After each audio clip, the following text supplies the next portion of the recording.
Pedagogía de la indignación de Paulo Freire, cartas pedagógicas en un mundo revuelto. Seguimos en la segunda parte, otros escritos.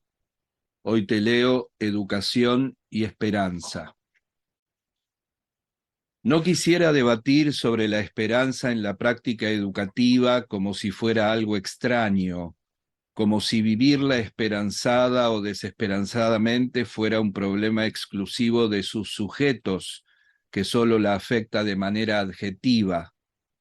Al contrario, es más bien algo propio de esa práctica, de su naturaleza en tanto forma de acción específicamente humana, sobre la cual, una vez más, vuelvo a reflexionar.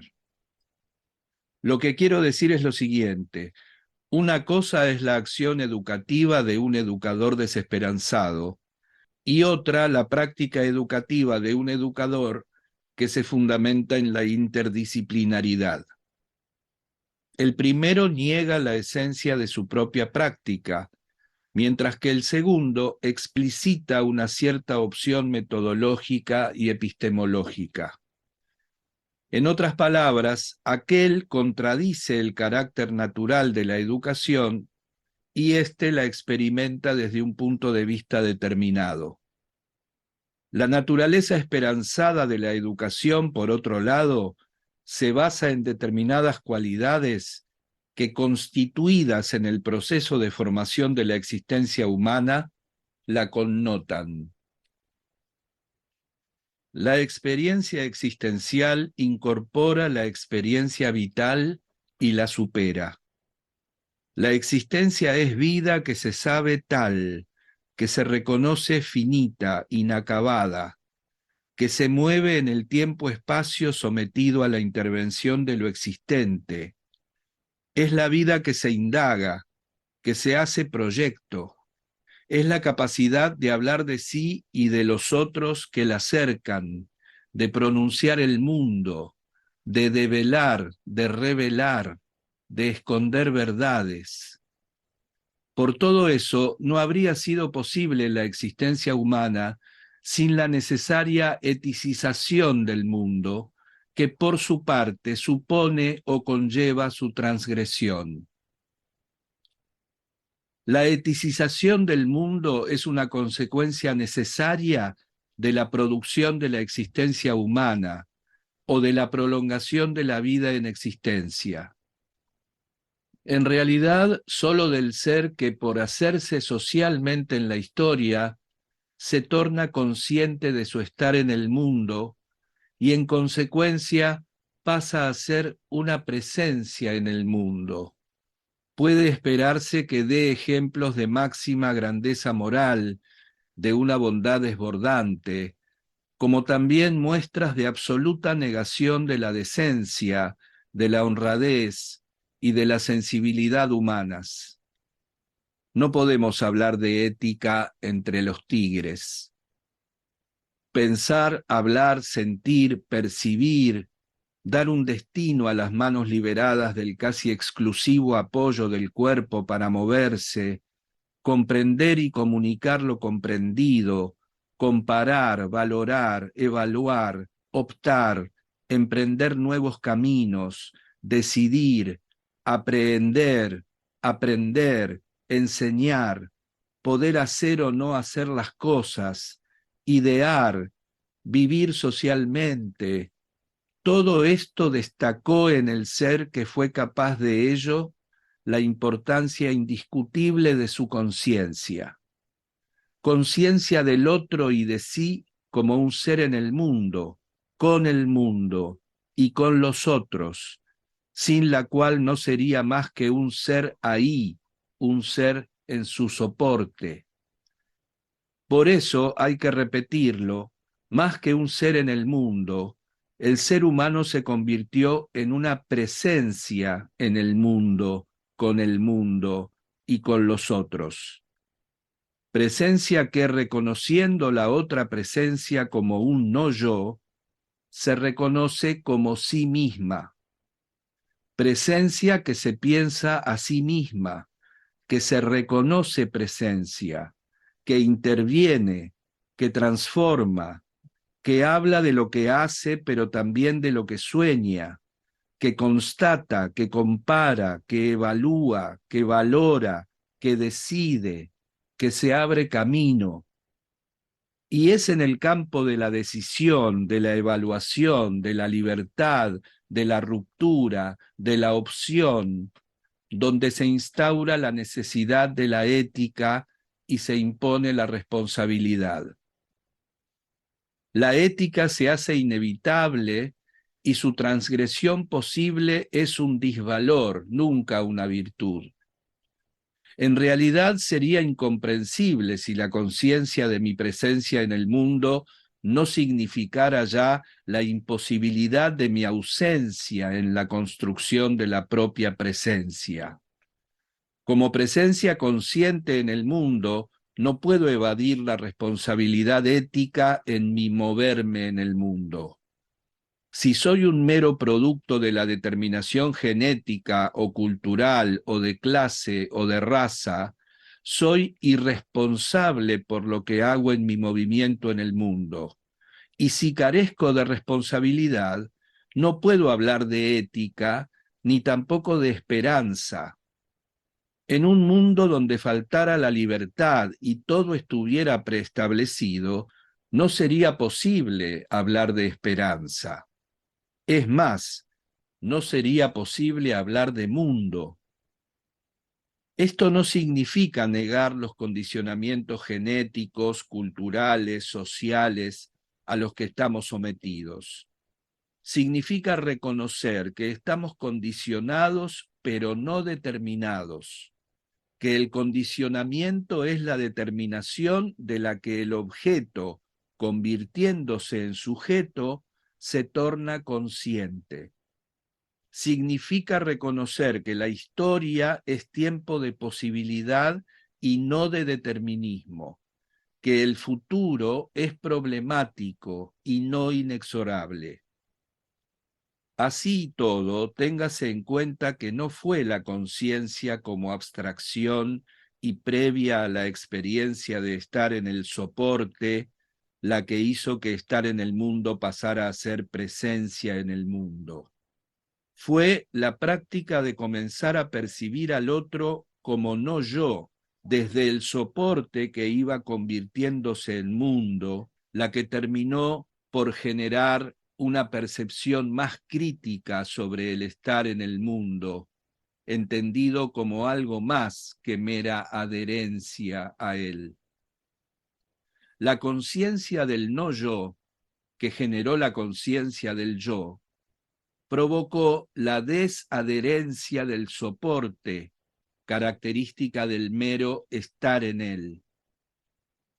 En lugar de la adherencia al soporte, al que se adapta el ser que meramente está en él, el compromiso con el mundo, que puede incluso ser deshecho o traicionado, del ser como presencia en el mundo.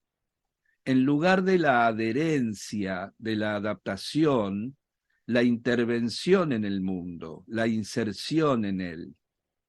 Y es eso lo que lo convierte en tanto presencia en el mundo, en un ser fundamentalmente necesitado de la referencia de un mañana.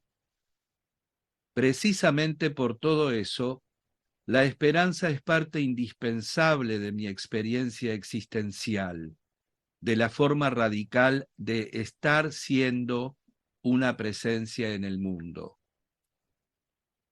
La matriz de la esperanza es la misma de la educabilidad del ser humano, lo inacabado de su ser, de lo que se hizo consciente.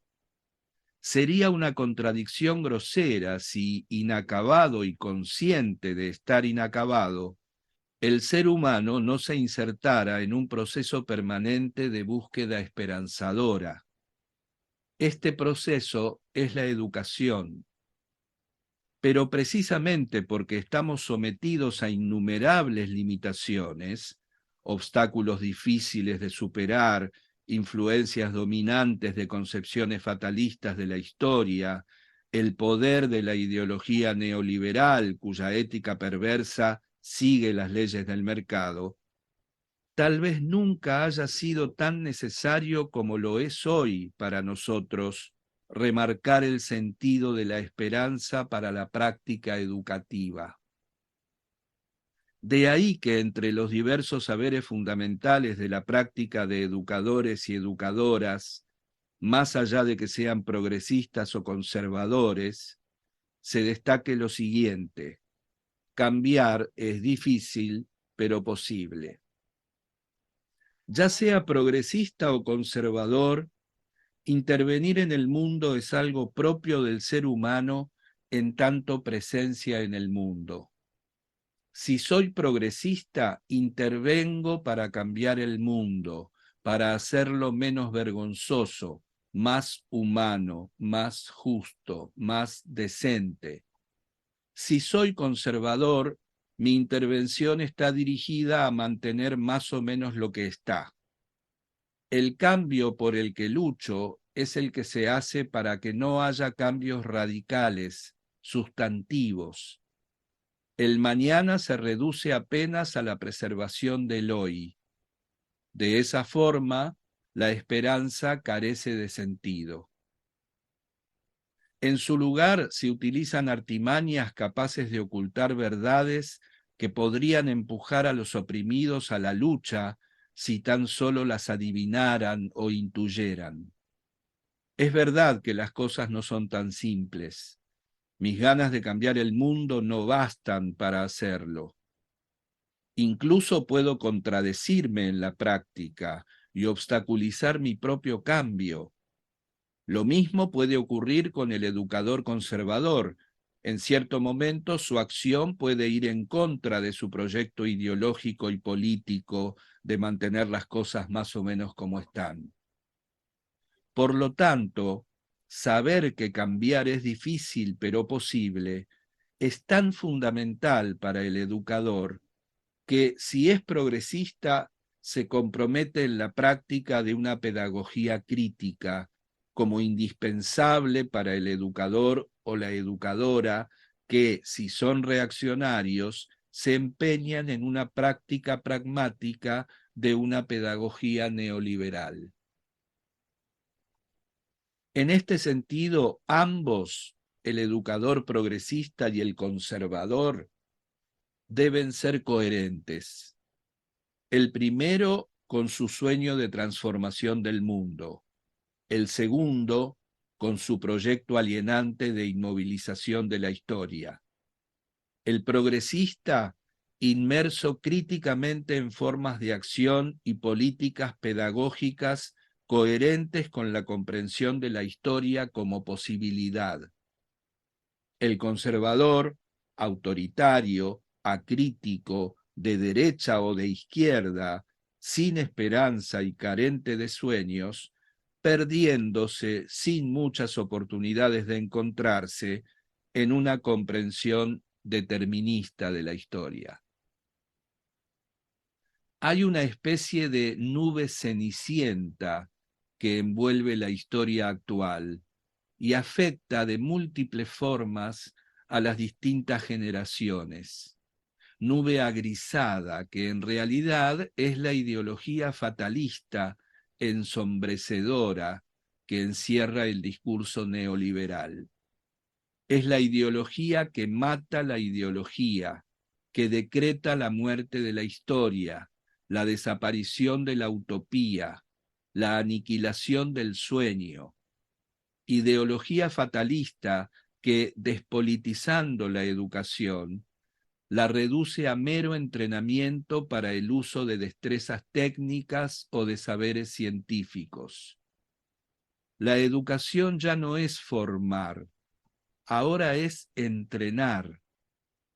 La pedagogía crítica es un devaneo retrógrado de viejos sin rumbo que pregona la reacción. Para mí, la lucha por hacer realidad el sueño, la utopía de la capacidad crítica, la esperanza, es la lucha para evitar la negación del sueño y de la esperanza fundada en la rabia justificada y en la acción ético-política eficaz. No puedo aceptar en silencio y comportándome bien que los 1.000 millones de desempleados con los que termina el siglo sean considerados una fatalidad del momento. Ninguna realidad social, histórica, económica es así porque esté escrito que así tiene que ser. Como presencia en la historia y en el mundo, lucho esperanzadamente por los sueños, por la utopía, por la esperanza, con miras a una pedagogía crítica. Y mi lucha no es en vano. San Pablo, 9 de diciembre de 1996.